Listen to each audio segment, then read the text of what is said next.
And I think the realization came when I had to make a choice in the 8th grade of whether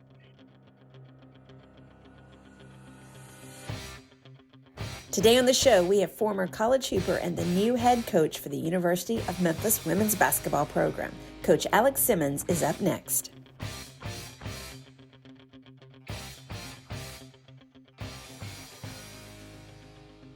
Hello, everyone, and welcome back to the show. Today's episode is the final in our special limited series featuring the staff of the University of Memphis women's basketball program. She is a 3-time high school state champion, a 2-time NCAA national champion, to name only a few of her accomplishments, and she's a Tennessee native. She's the new head coach for the University of Memphis women's basketball program. Welcome to the show, Coach Alex Simmons. hello, Hi. how are you? Hi, great. I know you Good, guys, good. I know everyone is really busy. You guys kick off the season in 2 weeks. hmm Yes. But before we get started with our conversation with Coach Simmons, I want to remind everyone that just as we said, the Memphis women's basketball tickets are on sale now at GoTigersGo.com. The season kicks off with the very first home game, November 9th versus Alabama State at the Elma Rome Fieldhouse on the main campus of the University of Memphis. Season tickets start as low as $31 plus and change. And I believe I heard a rumor that we have sold more season tickets than we've ever done in program history, which is amazing. So let's get started with our conversation. So I know I've read your background, and I just want for everybody out there, where did you grow up? I know you're a Tennessee native, but you weren't hmm born in Tennessee. No, I was not born in Tennessee. I was born in Fort Polk, Louisiana. My dad was in the military, and so I wasn't there very long. So I wouldn't say that I grew up there, but I was born in Louisiana. And then we moved to Tennessee to Shelbyville, which some people know Shelbyville, some people don't. But most people that do know about Shelbyville is that we are known for girls basketball and the Tennessee Walking Horse National Celebration. And it's interesting because I was born and raised in Tennessee, and I've heard of Shelbyville. I had no idea the girls' basketball legacy. And I learned a lot when I went and looked that up. I was very impressed. Like, I had no idea. Mhm. So let me ask this though. Shelbyville, was your dad still in the military? He was, but him and my mom split, and so it was just me and my mom when we went to Shelbyville. Was that hard growing up there with just your mom there and your dad not there? Did that affect anything? No, our family is really, really big. And so for a temporary amount of time, it was my mom, myself, and my grandmother. And then who I consider my dad now, he came into our life. And I think my mom and my dad have been married now for 20 something years. So Right. it doesn't really affect me that much because I've known my dad now for so long. Sure. No, I totally understand. My mom remarried when I was 16, and he's Mhm. really, really who I consider my father. So no, Right. absolutely. Um, you know, when did you first start playing basketball, or was that the first sport that you started playing? No, so my mom and dad were very deep into softball.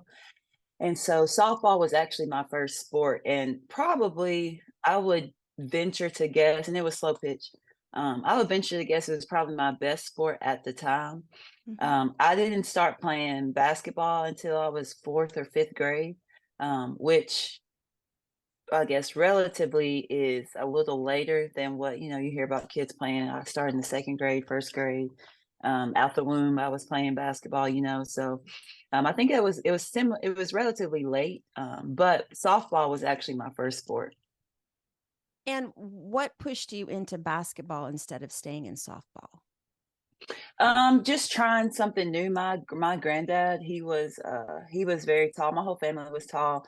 We had a legacy with Shelbyville and some of my aunts who played on the girls basketball team there. And I guess my height, I was always taller than everybody, anyways. And so just trying it out, playing junior pro basketball at first, and it kind of just spread from there. when did you really fall in love with it? Because, I've talked to all of our guests that have been on here. Strangely enough, a lot of them did not start out with basketball. Mm, And mm. when did you like fall in love with the sport? I think I fell in love with it when it wasn't initially. I think I just played, just as a kid, your friends are playing, things like that. But it didn't take very long after, junior pro and things like that. And then I was taken into a program under AAU program, Tom Insel, and he brought me in with a bunch of older players, some from Shelbyville, some middle school players, and players just around the region.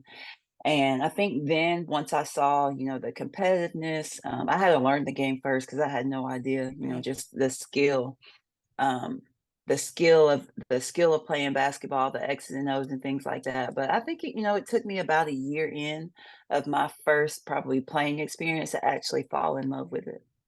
It's funny you mentioned that you didn't know all the ins and outs of basketball. So our first interview was with Shelby, your Hmm. assistant, and she talked about her mom got one of those basketball for dummies so that they could learn all Yeah. of the keywords and the technique and just the technology and the terminology of it all. Um, you mentioned Tom Isnell. Is that how you say it? Insel. Yeah, Insel. Insel. You mentioned him, and I read all of the background of how much of an influence he was on your career. Hmm. What did you learn from him at Shelbyville going through those 4 years there? So Tom was Coach Rick Insel's oldest Oh, son. okay. And so he ran the AAU program when I was playing. And so, then Tom would take me, not take me, but he would get me in with the high school team where Coach Insel was coaching, and I would practice against those girls. And, at the time, they were way bigger, way more physical than I was. But, I think that was a learning lesson for me. Just to get experience and get me prepared to play once I got to high school because at AAU and travel ball and things like that, Mm. that happened in we had intermediate and middle school. So once middle school season ended, because middle school is usually finished in January, Right. February, that was kind of your off season to train and things like that. So I would go train with the high school. And so, I think that because number one, that basketball was a family business for them, they brought me in and it kind of just snowballed from there. Anytime I get an opportunity or a chance to talk about the impact that whether it be Tom, Rick, or Matt have had in my basketball career, I'm going to do that because I'm always going to be grateful for the positions that Tom put me in, the things I learned from Tom initially, and then obviously moving on and upward to middle school and high school with Coach Insel. Right. No, I was very impressed with it in just looking at the whole trajectory of your career, just the influence and the ins and the outs of that. If we're talking to young girls out there in middle school or high school, does it benefit them to play up, to play with bigger and taller and tougher females? Does that help their game? It could. I think it depends on skill level. I was a player who, fortunately I developed quickly. And not everybody is on the same path. Not everybody has the same skill level, physicality, whatever the case. So, I think sometimes it does, but I think there has to be a realistic outlook on and a realistic plan for if you're Right. ready, if that particular young lady is ready. I had to fix my phone, it's crooked. That's okay. Um, if that particular young lady is ready to play at that level because sometimes you can, stunt development. Oh, okay. When did you realize that you were really talented? I would say probably in middle school. Um, And I think the realization came when I had to make a choice in the 8th grade of whether I was gonna play basketball or softball in high school. Right. And that was something that my parents chose to do. They chose to give me an ultimatum, and a lot of times, I think now in this generation, parents and adults, they're all about getting the full experience and doing a lot of things. But I think back then the goal was to, okay, let's focus on one thing, get really really good at that one thing. And I think that's where my parents' minds were too. And so I think once we had that conversation, I was able to realize, well, if I have to make a choice, then, I have to make a choice because they want me to focus on one thing. So I had to choose for, again, back then, where was the longevity? And the longevity was in basketball. So that's a good question. So, in your mind as an eighth grader, what was the Mhm. longevity that you were seeing in your head when you talk about longevity in basketball? Like, where did you have any idea where you could go with that or what you wanted to do with that? Well, yeah, because I had enough players who were older than me that I could look up to, who had went through Shelbyville and who had college careers and pro careers. So I think I had so many examples in basketball, and then when I looked at softball, even on a professional level, there Yeah. just wasn't that many. So I think that had a huge impact on the decision to focus on basketball. That's one thing that we've noticed, when we started the podcast and started looking at, we don't have that many females on here. And that, Hmm. there's just not that many paths to professional sports for females in general. Hmm. And that was something that we really started noticing. You had an outstanding high school career. I was Hmm. incredibly impressed by that. When did you start getting recruited by colleges? Um, yeah, probably going into my freshman year, because again, you're playing, AAU and summer ball Right. in the summer times where college coaches are. So, I had a really, really, really good team overall. We had my freshman year, we had seniors who ended up going to Vanderbilt, to Tennessee Tech, to Ole Miss. So, I was in a position where when colleges came to see those older players, they were gonna see me too, because I was, again, Sure. fortunate enough to get some playing time my freshman year.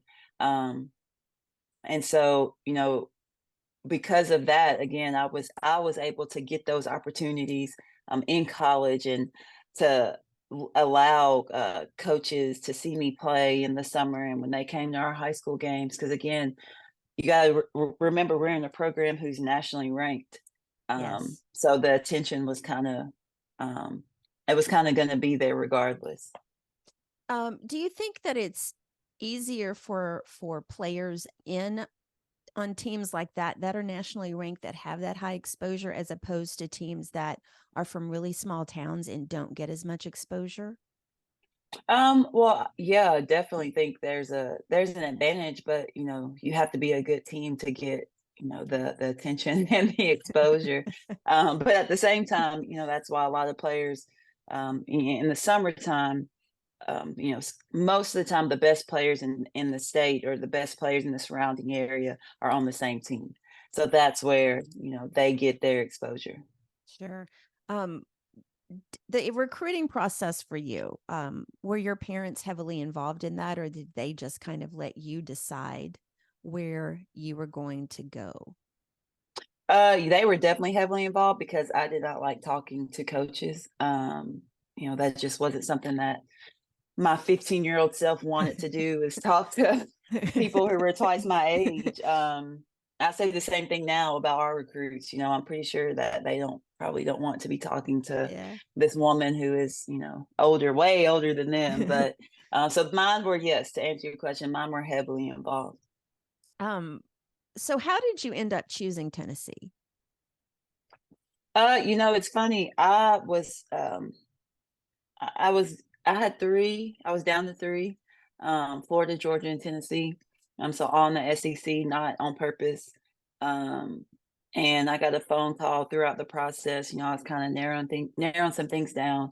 I had went on two visits, I believe, and I got a phone call from Pat, and I was in that moment, and during that time, I was leaning towards going to Florida with Carolyn Peck.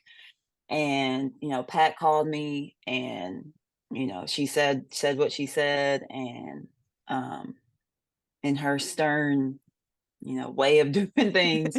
And I also at the time my grandmother was she was old. She wasn't sick or anything, but she was just older, and I knew that if I wanted her to be able to see me play in person, that being close Right. would be important. And so that's kind of where the decision came. Obviously, and it was an astounding college career as well. Is it hard for you to not to talk about your college and your high school career, but is it hard to acknowledge it on a regular basis?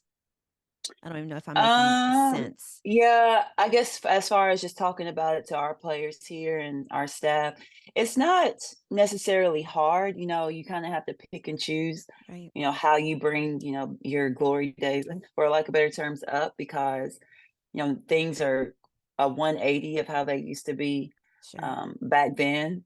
Um, I think it's good sometimes for lessons and for a perspective. Hmm. I see even to this day, I see things that I feel like because of the way we handled things on the court, we got the results we got compared to players now, how they handle things on the court. They're getting the results that they get, and coaches same way. So I think it's important, and it's easier for me probably on a personal level. Sure. But for our players now, I think I try not to, back when I played, I try not to have those conversations. But sometimes I think it's necessary when you're trying to get different perspectives and let them see different perspectives. And some of those things came in my experience. Sure. What was it like those first few days on campus at UT playing for the legendary coach? Like, what was that like? It's odd, not odd, but it's odd for me and it's odd for all of my teammates because we playing for Pat wasn't how the fans or the community thought it was because just how as a head coach your players look at you as their head coach, and just that, not anything outside of that. And I think we looked at Pat as our head coach, and so we didn't see like the celebrity aspect of Right. her because she was our coach. But playing with the players that I had the opportunity to play with, um, the experiences of, where we went and how we traveled and things like that. You just, all those things are priceless. I read an interview that you did, I think it was a couple of years ago, and you talked about how I don't know which national championship it was referring to, but you said you don't really have any memories of like the end of it. You just remember celebrating with your family and everybody else's family. Hmm. Um, you know, and a lot of the athletes we've talked to when they've played in those really big games, it's they don't necessarily remember being in the moment at that time. It's reflecting Hmm. back on it later and just taking a few things from it. From your college career, what are the top three things that you learned from that experience from being in college? I think I think discipline would be the first one. um Keeping my circle of people very, very Right, small right, would probably number two. And then just never settling would be number three. um you know as everybody has probably read or seen or even know, if you're close to me, Memphis was somewhere that I wanted to be. And when this job came open, I felt like it was a no-brainer. um you know i was also I was also a head coach who I didn't want to jump around to different schools and have schools be stepping stones and things like that. So I wasn't leaving where I was at unless the right position came open and the right place came open. Um, and so I think even though I'm here, there's still more for me to do. Whether that's winning or whether that's making an impact in the community or making sure I'm leaving a legacy right. for my family or for our team. But that's where the never settling comes in. I really love that about you. And I guess what specifically, like, what was the top three things that really made you want to take the Memphis job? Because we have obviously the fans and the radio people and sports reporters, and they talk about a lot of stuff, and they always have those arguments. And, I've heard the argument about Memphis is it is a stepping stone in some people's minds to the next Mhm. level. And, Mhm. I've always been from the mindset of, I don't understand why it has to be that way. We have Right. so much to offer here. But for Mhm. you, what were the top 3 things that made you look at the Memphis program and go, I want to go there? Well, I think, the trajectory of Memphis is on the rise right now. Mhm. I think that the vision from our admin is where it needs to be. We want it to, at the end of the day, if I'm being honest, we want it to be in Tennessee. Um, Sure. and then when you look at jobs in Tennessee, well, there's somebody at Middle, there's somebody at Vanderbilt. Yes. Um, there's some at those schools where I want to be, those coaches are already in place. So Mm. when you look at, what I guess timing of everything, I didn't want to lose the opportunity to mark off something on my goal list, Right. which was to be back in Tennessee. I was laughing because when you said that, Josh Cooperwood, I believe Hmm. he like packed his car up and was here Yep. before you. Okay, Yep. He I felt was. it. And several of them, I think a few of them had never even been to Memphis, and they're like, I'm Hmm. going. I'm gonna Hmm. go. And I want to say that out of when I met all of you that first night, I just felt like you were all one big family, and I just Hmm. felt like I'd kind of known you guys forever. Although I have to admit, I'm going to tell you this. You make me a little nervous. I get a little nervous. I don't know why, but I do. Um but it's all good. So let's talk about that you're a senior in college, and what was your plan? And I guess back up, what was your plan going into college? Like, was it just to get the education and play the 4 years, or were you still eyeing that WNBA or overseas route? And Yeah. how did that change? Get ready for an action packed season of the University of Memphis women's basketball. Experience the thrill, the passion, and the power of women's basketball right here in Memphis. Be part of the excitement. Join us in the stands and cheer on our Memphis Tigers. Don't miss out. Get your season tickets today at GoTigersGo.com. Well, when I went into college, I actually wanted to be a pediatrician. I had in my senior year of high school, I had shadowed some pediatricians in Shelbyville and things like that.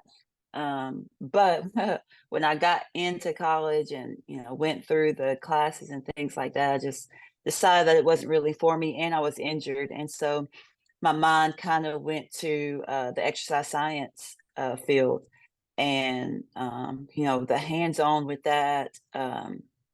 Going through an injury as I was going through school and having surgeries and things like that. I feel like that's where the passion for exercise science came, and that's what I ended up getting my degree in.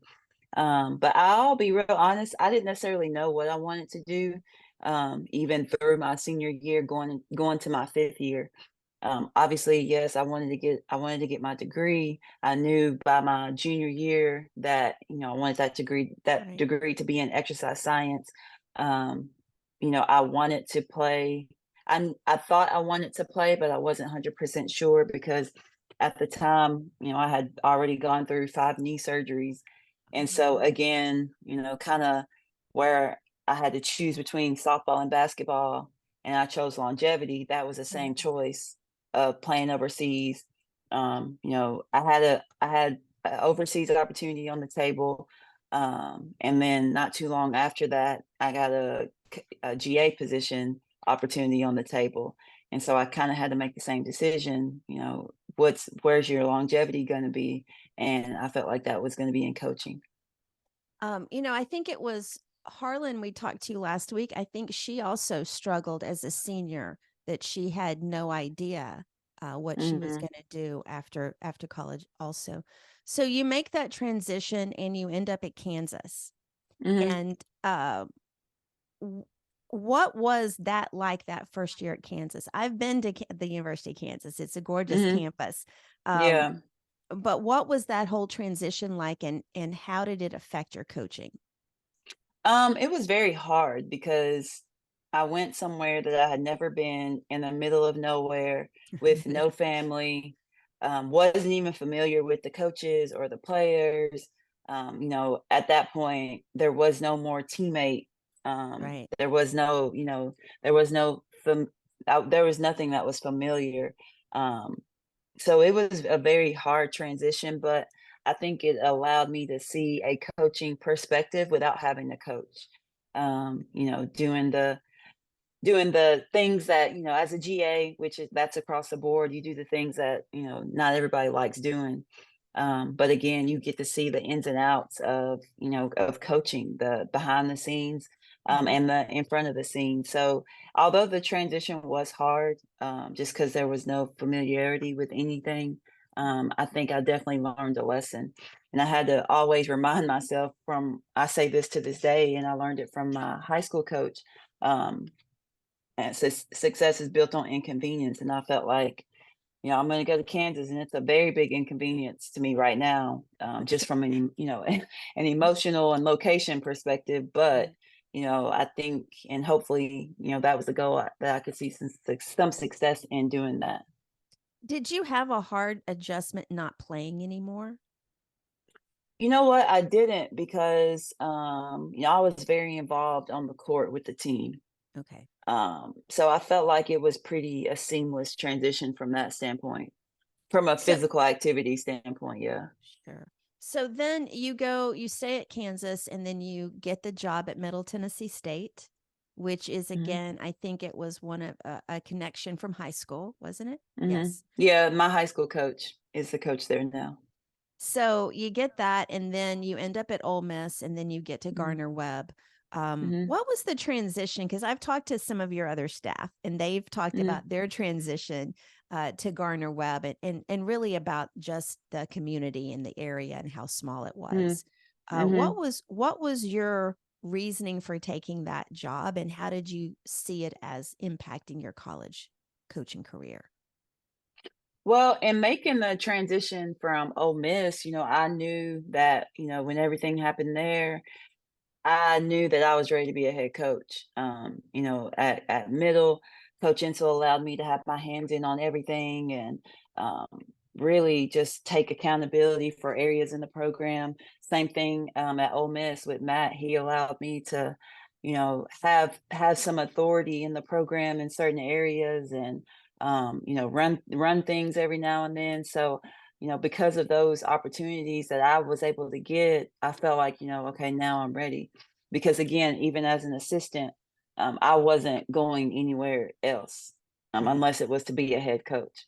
And so when, I literally was sitting on my couch because I had my youngest, who's 5 now, she had just been born in February at the time, in 2018.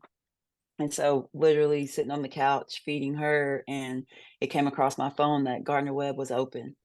Um, and I sent a couple emails out. I believe I hit text my agent, and the rest.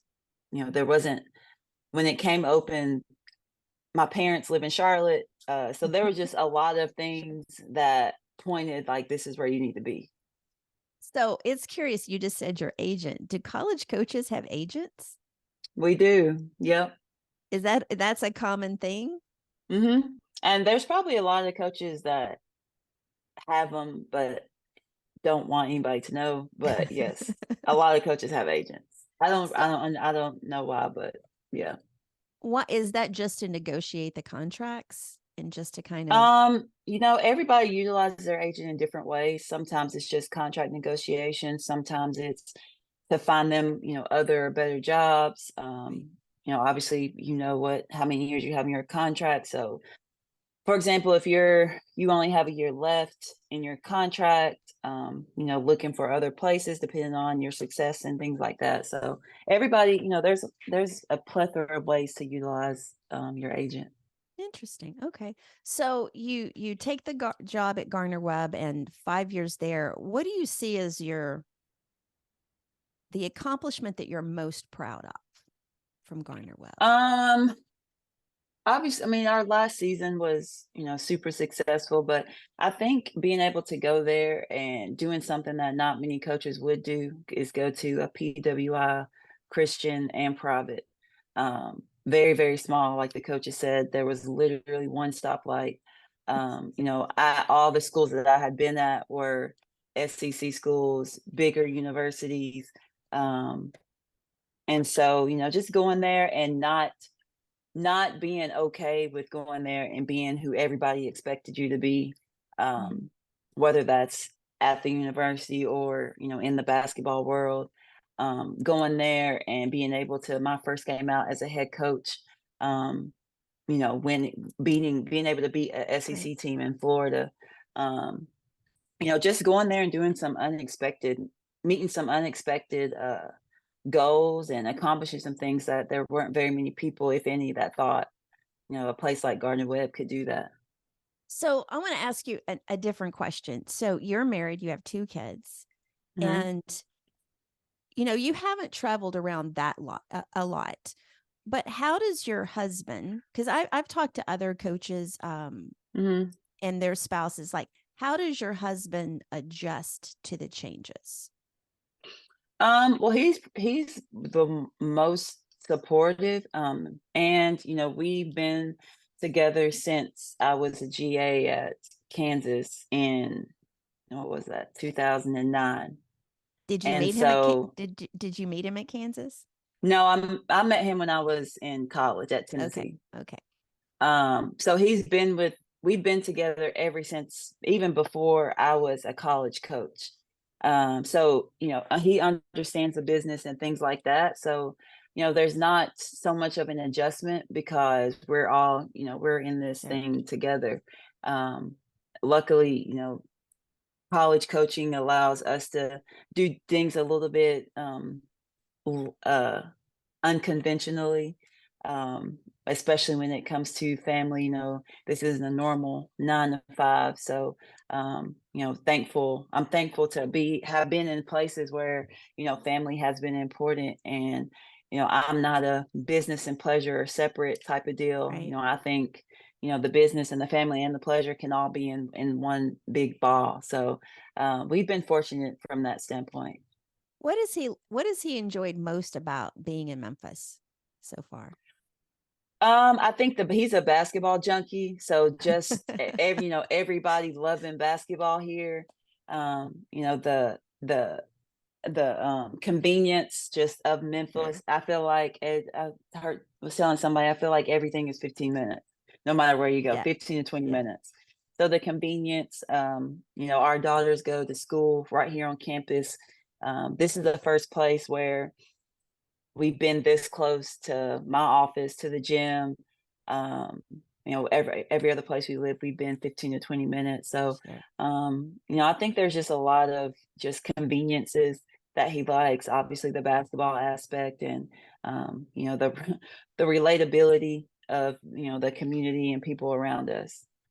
I hope he still feels that way once the season gets started and the crazy fans start talking. Yeah, yeah, yeah, yeah. Well, that's one of the things where he sees all that stuff, but he probably sees it more than I do, which is probably a good thing. It is.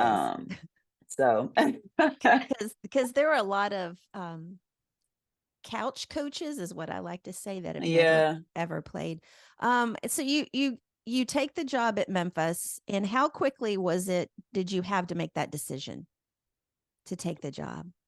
Well, I'll be honest, I think when I knew I was coming on the interview and to visit and things like that, I think I had already made the decision of what I wanted to do. I had already gone on two other interviews. Mhm. And had gone on those two previous Memphis was my last place that I came.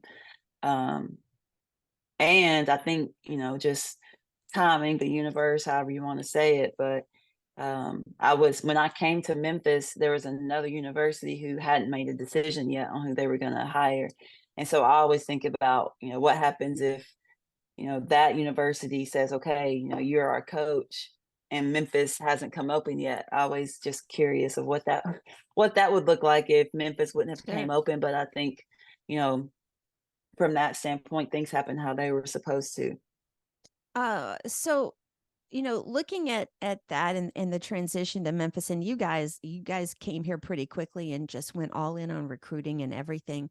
Mhm. Let's look back at you as a player and a coach, and obviously this podcast is called the fifth quarter, and it typically is about when a player stops competing, obviously, Mhm. and goes into a different thing. When do you think your fifth quarter actually started? And maybe that's a mental change, but when do you think your fifth quarter actually started? I think probably when I was making the transition from Ole Miss to Gardner Webb.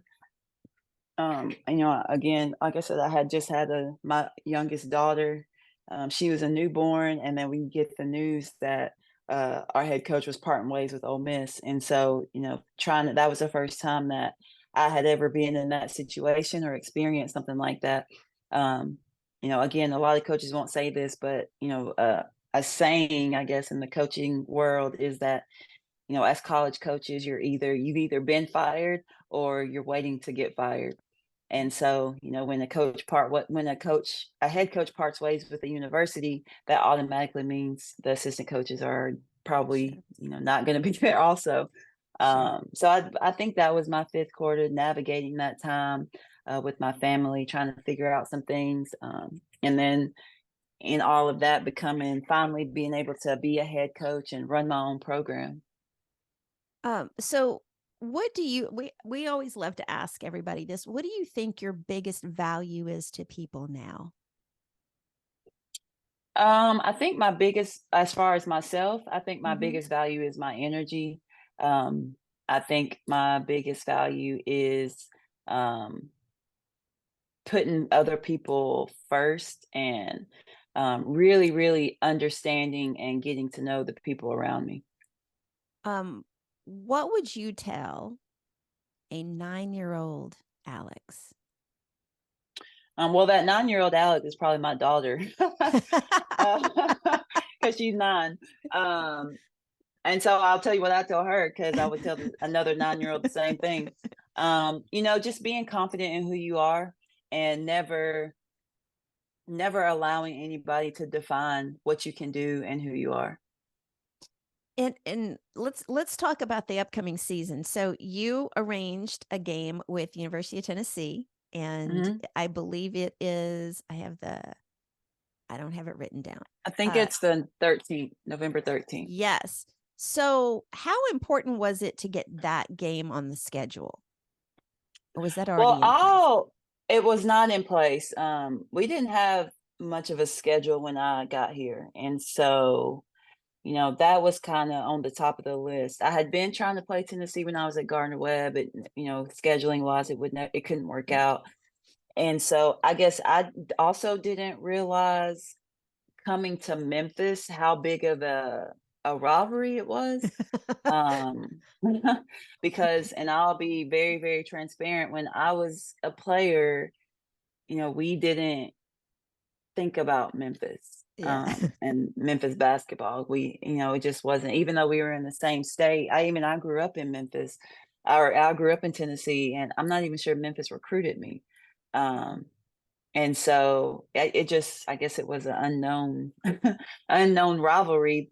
And so I quickly figured out that, there were fans and supporters who, because I came from Tennessee, that was something that Yeah. they wanted. And luckily Kelly and I were able to get some things worked out, where we're playing there this year, and then they come Mhm. to Memphis next year. I think that the rivalry, I think, is more for the men's teams, but just in general, like colleges, from a Hmm. Memphis perspective, it is a huge rivalry, and it's not even specific about the sport as it is just Right. the college competition there. What's been your biggest surprise after being in Memphis from anything? Um, Maybe My the biggest rivalry between Memphis surprise, and yeah, Tennessee. yeah. I probably just how big of a city Memphis is. I actually not too long ago Googled the population of Memphis compared to the population of Atlanta. and Memphis is bigger than Atlanta, and I didn't realize that. I guess also the biggest surprise kinda on that same track is that people from Memphis and that who have lived here don't realize that they live in a big city. I think people that live here think that this is a small town, type of place, and it's pretty much the opposite. Well, it's interesting because I moved here to go to college. I grew up in a small Mhm. town just north of Jackson, Tennessee, and I moved here to go to college. And this is going to age me literally like 2 months after you were born. Mhm. And, I lived here for 18 years and then I moved to Houston. And to Mm. me, that was a shock. I had Mm. always thought Memphis was huge, and I go to Houston, and to me, that's like the third or fourth largest city in the United States. And then I moved Right. back here like 3 years ago, and now to me, Memphis is small. It's all about Yeah. perspective. It's all about perspective Yeah. too. But I just say it's a big small city because literally everybody knows everybody, Right. which is I think is cool in some ways, in some ways not. Okay, so I think, thank you so much for taking the time today and spending it with us.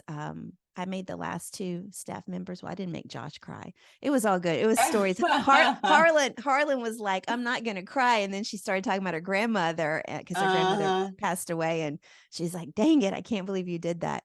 But Coach Simmons, thank you so much for joining us today. We're all excited to see the new season start soon, and I'll be there for the very first home game. And as we come to the end of this podcast, we want to remind everyone to give us a follow on Apple, Spotify, and subscribe on our YouTube channel. And of course, we would love a 5-star review on Apple. We love hearing the feedback from everyone, and it helps people find our show. And if you're a Memphis Tiger fan out there, join me in supporting our Memphis women's basketball team by purchasing your season tickets or individual tickets at gotigersgo.com. The first game, as I said, is Thursday, November 9th versus Alabama State at the Elma Room Fieldhouse on the main campus of the University of Memphis. And thank you again. Thank you so much. And I'm so excited to see you guys get started on this season. I've been following a lot of the team and of course all the staff, and I'm just very excited about that. So thank you so much. Yeah, Uh, thank you. Everybody, until next time, remember, change is our ally and it paves the way for greatness. Stay inspired. Have a great rest of the week.